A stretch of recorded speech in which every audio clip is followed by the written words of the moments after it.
What's up, guys? I'm Jacob McDaniel. First of all, I am coming out of retirement or not retirement, coming out of quitting YouTube because my internet's faster now. But that brings us to the topic of today's video. As of yesterday, you're seeing this on Saturday, but it happened on Friday, the 23rd. Net neutrality was officially repealed.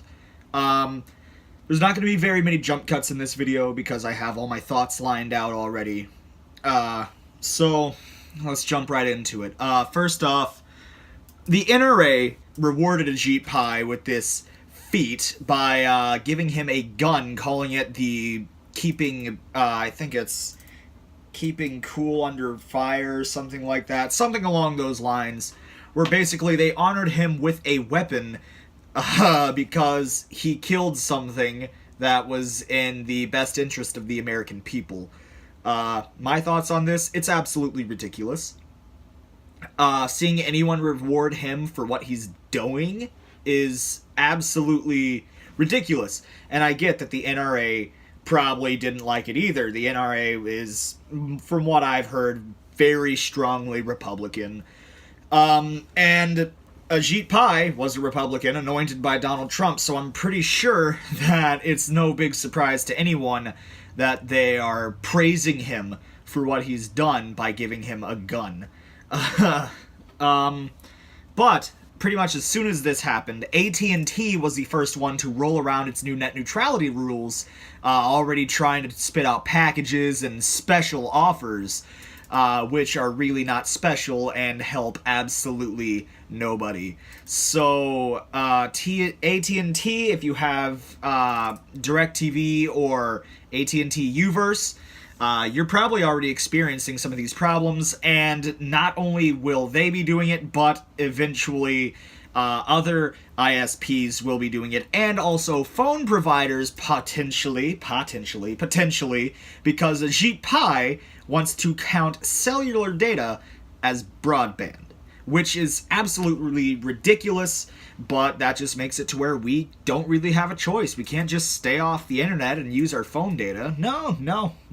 Cellular data is currently in the process of being turned into broadband, and of course, as we all know, is what the internet is on.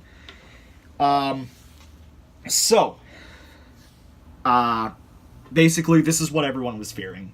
This is what everyone was saying was going to happen, and everyone was right.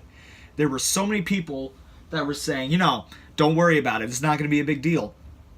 AT&T, the day that it happened, which this was supposed to be officially voted on 10 days ago, but it's officially gone. AT&T, whenever this happened, were like, hey, we've had these plans sitting in wait for whenever they actually gutted it, so let's go ahead and release them now.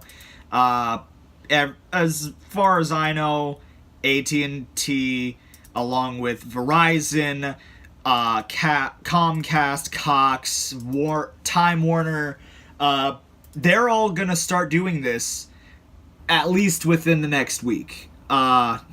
It's absolutely ridiculous, I know, but this is the world we live in now. We live in a world where instead of our country valuing the ideas of its people, we have a few shameless millionaires that are just trying to make a quick buck. This could still be turned around. There's currently a vote going in Congress to completely seal net neutrality as law. Right now it's split, and of course it's split between Democrats and Republicans, so we either need one Republican to come over to the Democrat side and say we need to establish laws to officially keep this, or one Democrat's gonna switch over and just be like, hey, oh well. Which really does suck.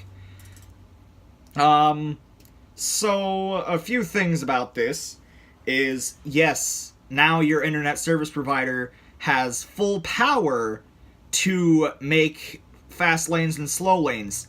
If it weren't for states giving the figurative middle finger to the FCC. As of right now, I think about 23 states have their own net neutrality laws in place to where internet service providers cannot abandon net neutrality. But what happened in the net neutrality bill to end it did say that states would not have the rights to do this. So they can easily shut this down. But also, now that it's officially happened, the lawsuits are pouring into the FCC, with everyone saying this is, this is breaking our first right, or our First Amendment right to freedom of speech, freedom of press, and they're completely right. The internet is basically a place for speaking and getting news, freedom of press, anything.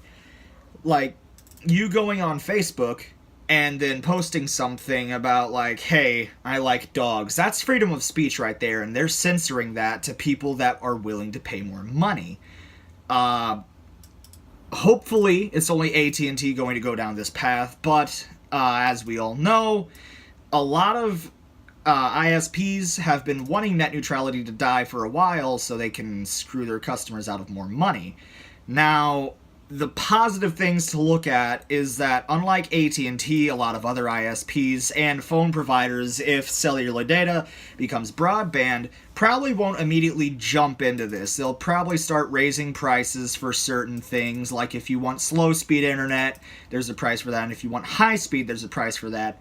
Then they'll try to make it like cable, where you can bundle channels to what you like. So do you want the social media package? Add that. Do you want the sports package? Add that. Do you want the streaming package? That's what potentially a lot of ISPs are going to do. But, again, they're not going to immediately just throw us into this. They're going to let us get used to the fact that we're having to start paying more. And don't quote me on this, but even whenever they do start packaging, the packages in the beginning are not going to be very expensive. But given enough time, that's whenever it's going to start skyrocketing up there with TV that you bundle. So, with all this information, really all we can depend on as of right now is the Congress doing the right thing, with one Republican switching over to the Democrat side to try and get laws in place for net neutrality. My take on all of this is very low in American history. This is censoring our rights online. This is censoring our rights to free speech. The fact that the NRA awarded Ajit Pai with a rifle is absolutely ridiculous, and hopefully things go back to the way they need to be soon. And before anyone says we never had net neutrality until like 2013 or 2014, we should be fine. Actually, that's false. That was Title II net neutrality. Title I, it was still basically ISPs could not pick and choose websites, but they weren't considered a utility. Title II is what considered it a utility, and this isn't just the drawback on Title II, this is the drawback on it as a whole. And the creators of the internet actually said that this is going to be a dark time in our history because the internet's supposed to be free and open to everyone. But, anyway, guys, in this little ending section, I am going to let you know, by the time you're watching this, I probably have a computer, an actual computer, and I hope to be getting Premiere Pro, maybe After Effects on it, so that way my videos can be better edited. Right now I'm using iMovie on my iPhone. I do plan on still using my phone as a camera, because it's a great camera, but the desk that it's sitting on is going to have a computer on it before long. If I can still post on YouTube, I'm going to start posting more often because we got faster internet speeds now, 100 megabits per second, so that's about 12 to 13 megabytes download and 5 to 6 megabytes upload, compared to the 0.92 megabits download we had, or megabytes download, and the 0.07 upload we have. So, now that that's sped up, this should not take long to upload, and who knows, you might be seeing it on Friday still. It all depends on how long the upload takes. But anyway, guys, thank you guys so much for watching. Keep contacting your representatives because Congress still has the final vote, and I'll see you guys next time.